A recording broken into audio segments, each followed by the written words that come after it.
नमस्कार विद्यार्थियों, मैं डॉक्टर मानक जैन, सह आचार्य एसपीसी राजकीय महाविद्यालय अजमेर।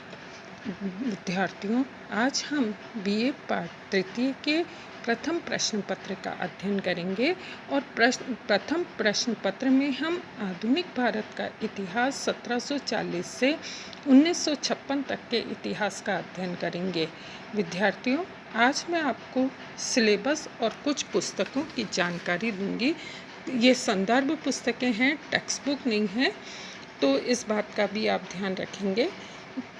विद्यार्थियों, जो सिलेबस है वो अपन इस प्रकार बांटते हैं कि इस विषय के प्रश्न पत्र में 3 भाग होंगे। भाग ए में कुल 10 प्रश्न होंगे। परीक्षार्थी को सभी 10 प्रश्न करने अनिवार्य हैं। प्रत्येक प्रश्न का उत्तर 10 से 20 शब्दों में देना होगा। सभी प्रश्नों के अंक समान हैं। इस भाग का जो कुल अंक विभाजन है वो है 20-20। भाग ब में एक आंतरिक विकल्प हो भी सकता है और नहीं भी हो सकता है। इस प्रकार के 5 प्रश्न होंगे। परीक्षार्थियों को 5 प्रश्न करने अनिवार्य हैं। प्रत्येक प्रश्न का उत्तर 50 शब्दों में देना है और प्रत्येक प्रश्न का अंक 4 है।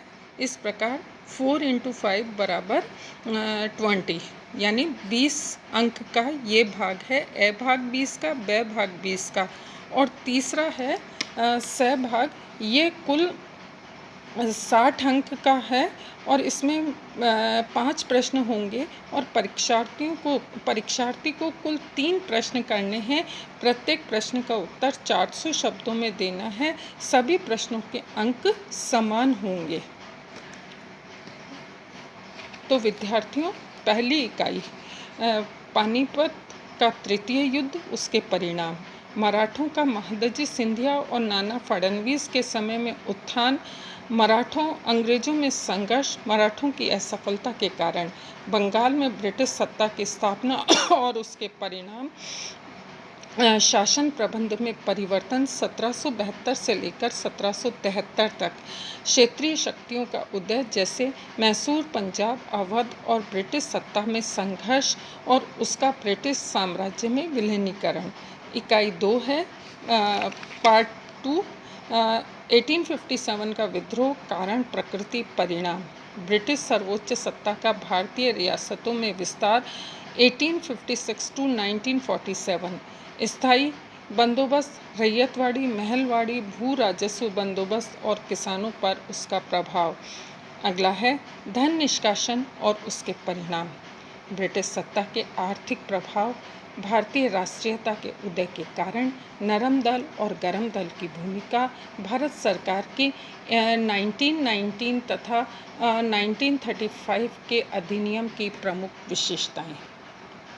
विद्यार्थियों, पार्ट 3 या इकाई 3 में हम देखेंगे कि 1920 से 1947 तक भारतीय स्वतंत्रता आंदोलन, सांप्रदायिक राजनीति का विकास, भारत का विभाजन और भारत की स्वतंत्रता में सहायक तत्व, 1950 में भारतीय संविधान की प्रमुख विशेषताएं, भारतीय डोमिनियन में देशी राज्यों के विलीनीकरण संबंधी समस्या और उनका विलीनीकरण 1947 to 49 तथा 1956 में इसका पुनर्संगठन।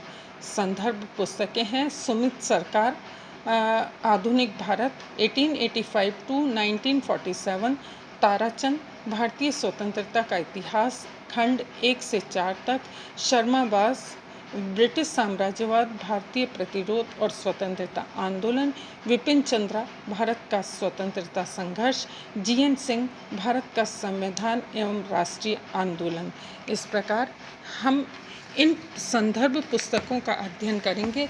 इसके साथ ही भारत का राजनीतिक एवं सांस्कृतिक इतिहास भाग द्वितीय 1526 से 1947, हुकमचंद जैन और कृष्ण गोपाल शर्मा।